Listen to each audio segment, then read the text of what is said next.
Shyamsundar কোংচন্দ্র Memorial League ফুটবলে আবারও point হারালো ব্লাডমাউথ ক্লাব। এবার রেফারি চক্রান্তের শিকার দল ন্যায্য পেনাল্টি থেকে বঞ্চিত, যার কারণে 1-0 গোলের ব্যবধানে হেরে গেল লাল বাহাদুরের কাছে। ম্যাচে জয় পরাজয় থাকবে, সেটা স্বাভাবিক, কিন্তু রেফারির মান এতটা নিম্নমানের হবে যা কল্পনা করতে পারল না উমাকান্ত মাঠের দর্শক সহ ব্লাডমাউথ ক্লাব সমর্থকরা।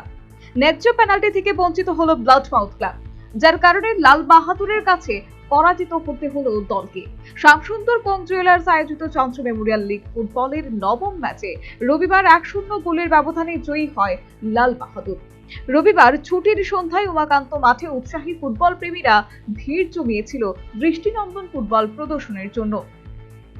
শুরু থেকেই দু দলের লড়াই জমে উঠেছিল মাঠে, কিন্তু ম্যাচ যত গড়িয়ে যায় ততই যেন রেফারি রক্তিম সাহার ম্যাচ পরিচালনার ভুল ত্রুটি একে একে ধরা পড়ে, যার কারণে উত্তপ্ত হয় ম্যাচ।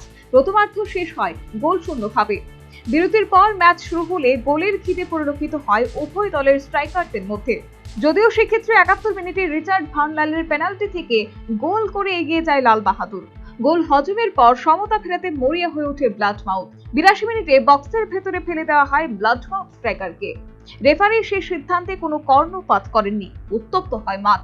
এরপর ম্যাচের ইনজুরি টাইমে মিলন সিংকে পেছন থেকে ইচ্ছাকৃতভাবে ধাক্কা মেরে বক্সে ফেলে দেয় লাল বাহাদুর ডিফেন্ডার। পেনাল্টির জোরালো দাবি জানায় ব্লাডমাউথ, নাকচ করে দেন রেফারি রক্তিম সাহা।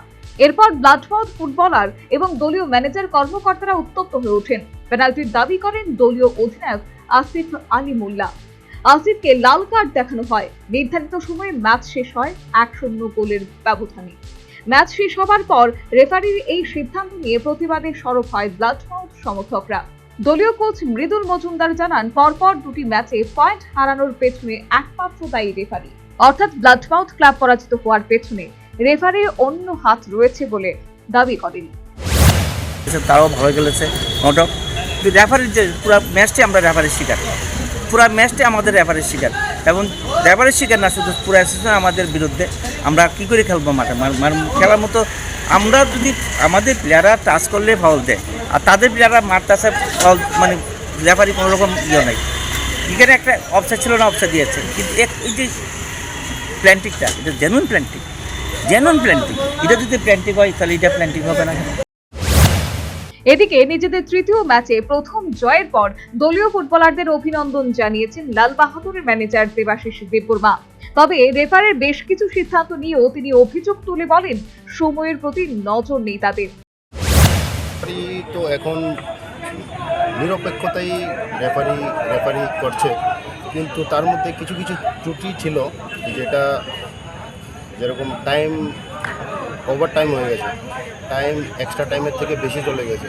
তো কিছু কিছু ইয়েলো কার্ড দিয়েছে লাস্টে, যে আমার উইংসকে, কবির লামাকে ইয়েলো কার্ড দিয়েছে, ওইটা আমি ভাবি যে ওইটা দরকার ছিল না। এদিকে ম্যাচ শেষ হবার পর রেফারির সিদ্ধান্তের বিরুদ্ধে সরব হন ব্লাডমাউথ ক্লাব কর্মকর্তা সহ ফুটবলাররা। দর্শক সহ সাধারণ মানুষ প্রত্যেকেই অভিযোগ করেন, রাজ্য ফুটবল সংস্থার কর্মকর্তার ফলেই বড় বাজেটের দলগুলো প্রতিদিন চক্রান্তের শিকার হচ্ছেন একদিকে, আর অন্যদিকে রাজ্যে ফুটবল এবং রেফারির মান গোটা দেশেই তলানিতে গিয়ে ঠেকেছে। Bureau report, news vanguard.